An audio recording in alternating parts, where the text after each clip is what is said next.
Okay, magandang umaga po sa inyo lahat. Lunchtime. Ngayon, 1 PM. So, nag-last fasting ko, tapos ang dinner namin kahapon, 4. Dahil naglaro kami badminton at nagkayayaan ulit, kain ng sanggapsal. Umain kami bandang alas 3 na. Natapos 4. So, 4, 5, 6, 7, 8, 9, 10, 11, 12, 1 plus 12. Ilan yon? 20 hours. Tama ba? 20 hours pass ako. Naka 20 hours pass ako kahapon, OMAD. Tulad na sinabi ko, hanggat maaari, timad ako. Well, naging OMAD ako kahapon dahil nga marami na ako nakain.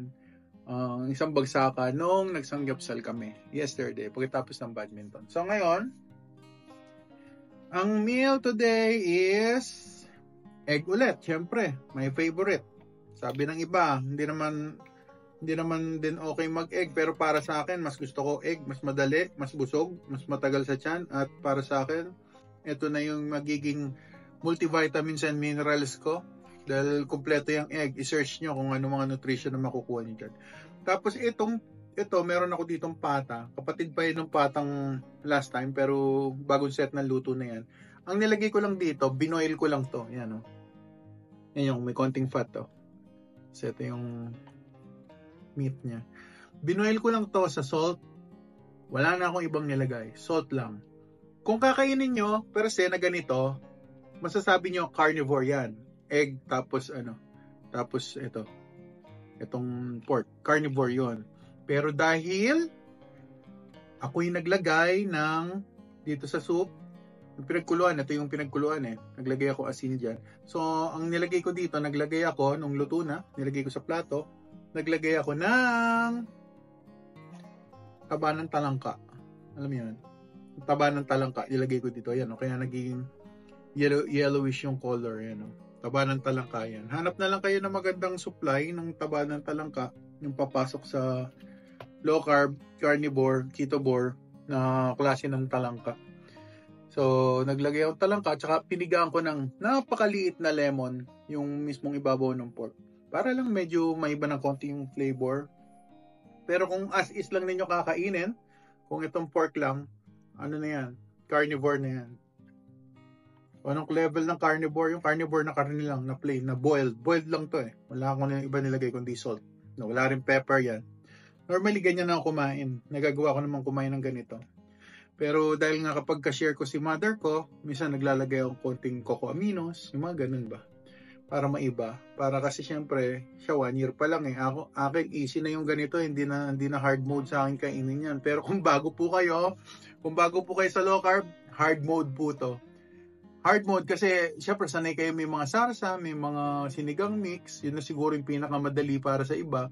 O kaya adobo, pero sa amin, mga naglo-low carb na for healing, hanggat maaari, boiled, yun po pinakamaganda. With salt. So, wala ba lasa? May lasa siya. Lasang pork. Tapos, syempre may salt. Kaya malinamnam siya. So, ayan po ang aking lunch today. At hindi pwede mawawala ang ating favorite na sunny side up. O, diba? Sunny sideways. Yan ang aking sunny sideways. Paborito ko talaga ang sunny side up. Hindi ko alam kung bakit. Masarap siya. Para sa dila ko, nag-enjoy akong kinakain yung yellow na hindi ganong overcooked, na medyo malasado. Yun ang gusto kong kainin. So, ito. Ayan. So, kung healing po kayo, pinakamababang carb intake, yun po ang the best. Kasi healing stage kayo. Pero kung, actually naman, kahit naman hindi naman super duper baba yung carb intake nyo, kahit na hindi kayo ketovore, is may healing naman. Pero para sa akin, mas gusto kong close to zero yung carbohydrate limit ko in a day. So, ayan siya. Ganyan. So, sige. Kain na po tayo. Tikman natin. Uy, tignan niyo yung egg, Ang ganda ng itsura ng egg, Kung nagtatanong kayo kung anong egg ginagamit ko, Diyos ko, egg ng palengke lang yan. Hindi na ako naglo-lose sleep kung kailangan pang yung egg ko. Yung mahal na egg, yung kulay brown. Yung tawag dito, free range ba yun? Yung mga ganon, hindi ko na masyado pinag-iisipan yun. Basta kumakain na ako ng egg na kahit sa palengke lang para sa akin lang. Okay na yon. Kasi kung mahirap naman hanapin sa lugar nyo yung egg na natural na, yun nga, free range, mahirap. So, tsaka magastos yun. So, dito lang ako sa medyo abot kayang low carb version, okay? So, ito, ang tawag dito, ketovore. Kasi naglagay ako ng lemon. Hindi siya carnivore. Pero kita nyo close siya sa carnivore, pati timplada. So, yun lang guys. Enjoy nyo yung araw nyo. At start ng week natin ngayon. Today is Monday. At sana ma-enjoy nyo yung journey natin. Laban lang. Okay, susuko. Dahil para sa kinabukasan natin yan. Mahirap. Walang madali. Kahit kumita ng pera, mahirap din. Kaya walang madali. Kaya laban lang po tayo. Alright? Laban sa hamon ng buhay. Ang inyong love guinea pig, so big. Ang inyong best friend. Ubis friend. Bye-bye. Salamat Ito. Charap po. Charap.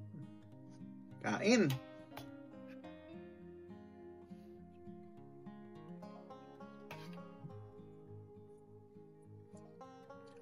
Sabaw ng talangka.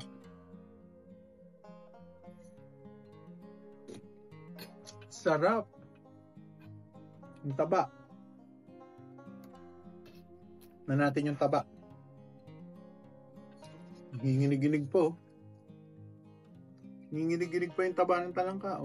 Taba ng baboy. Puro taba. Taba ng talangka, tapos taba ng baboy. Heart attack!